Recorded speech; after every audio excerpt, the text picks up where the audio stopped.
Hey folks, it's your girl Candyland, and we are doing something a little bit out of the ordinary today. Of course, we all saw the Diddler's house be raided live on television as he fled the country, but I'm not going to do any Diddy breakdowns, not for real. I'm more interested in who's next, and this is going to be a couple part series. We're starting with the Wild Wild West. We need some backstory, and we're going to the backstory of who?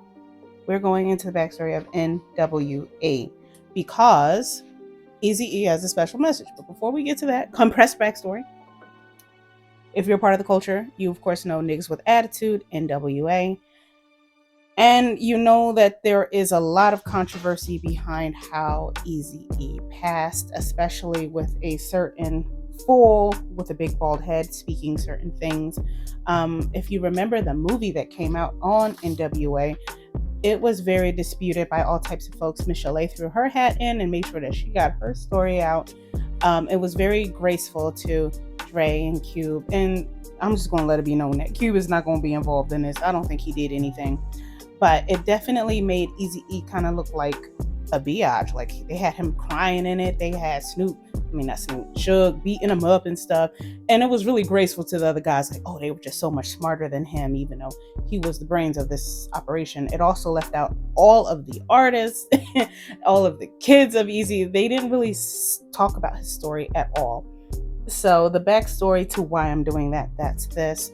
Also, as we know, Dre has been recently very celebrated in the news, and there's just some things behind it that I feel are going to come up. I'm going to talk about that a little later, but we know with the NWA history, we've got the issues they had between Suge Knight, the issues they had between each other.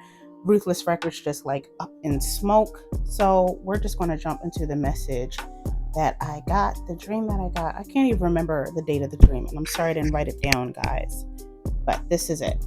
So I'm going to read it to you the way it was presented to me by Eazy-E.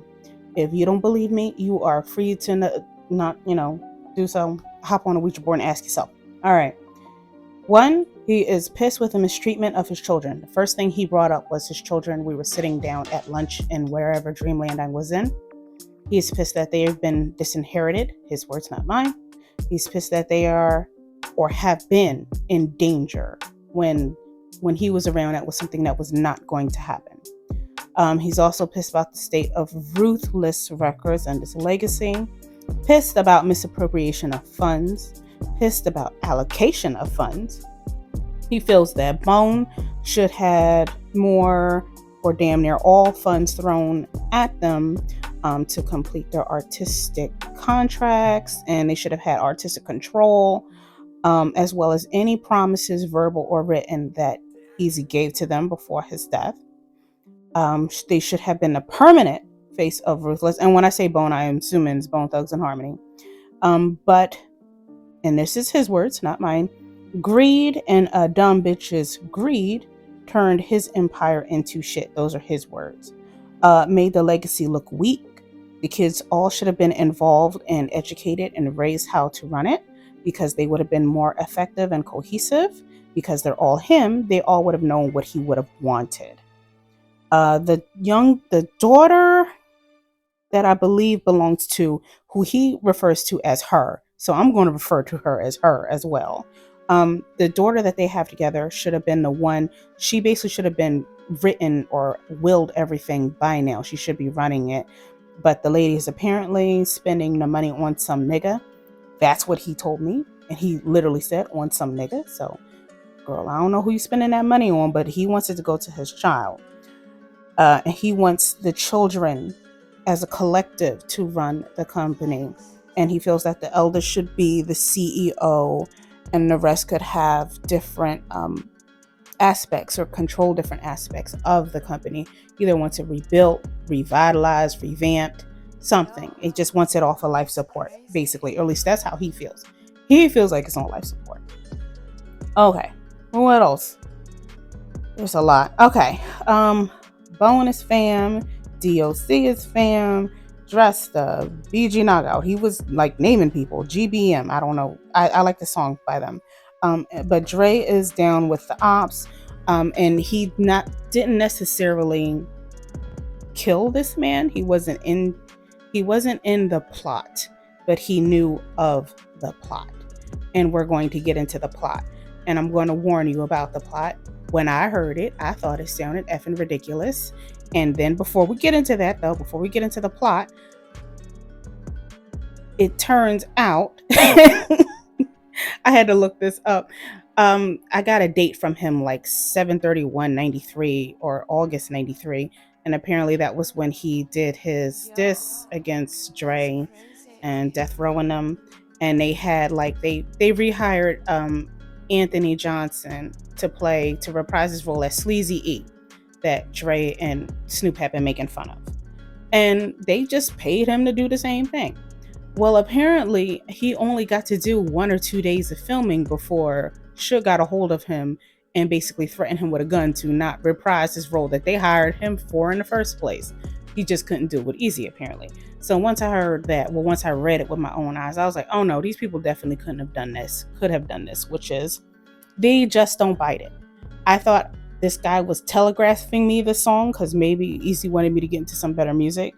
No, this was how he thinks he was poisoned with the HIV that, of course, ended up as AIDS and gave him pneumonia.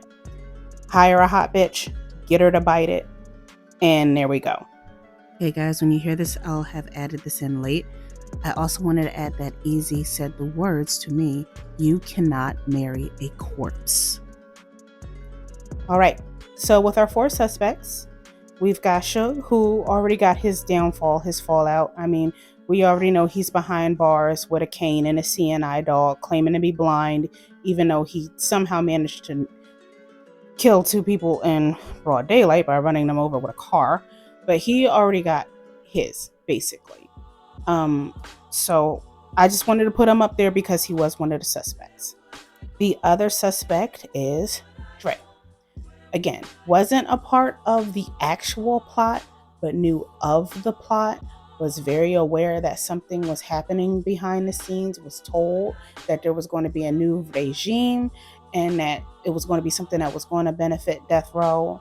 It was going to be something that benefited Jerry Heller, and it was going to be something that benefited her. I don't know why this man is calling her instead of her name, but we're going just her.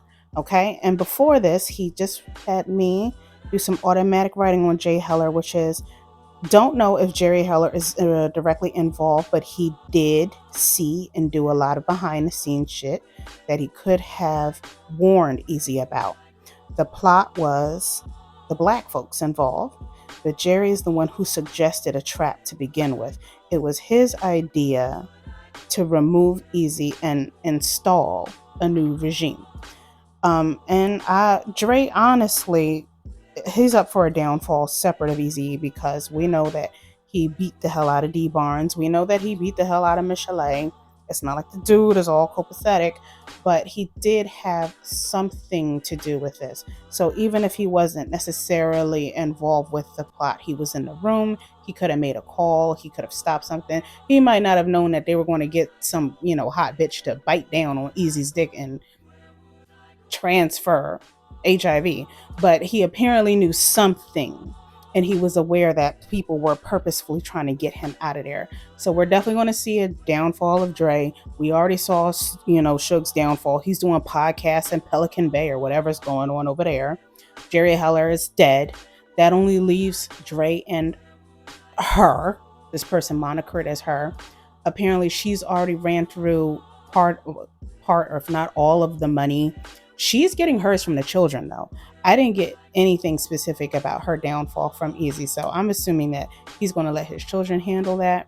I don't know if it's going to be like a Kabila Shabazz thing, which if you know, you know. Of course, they said she's innocent, so I'm going to go with that, but no one would have blamed her. So that's what I got. Okay, gotta take a breath. That is what I got in general. I'm going to make a few more of these videos. Diddy really kicked it off. So we did part of the West Coast. There's still the East Coast that's going to have even more of a downfall. Interscope back on the West Coast is still going to have a downfall. Clive Davis, the South, Midwest. I'll talk to you all soon. I got to make more videos. Ciao.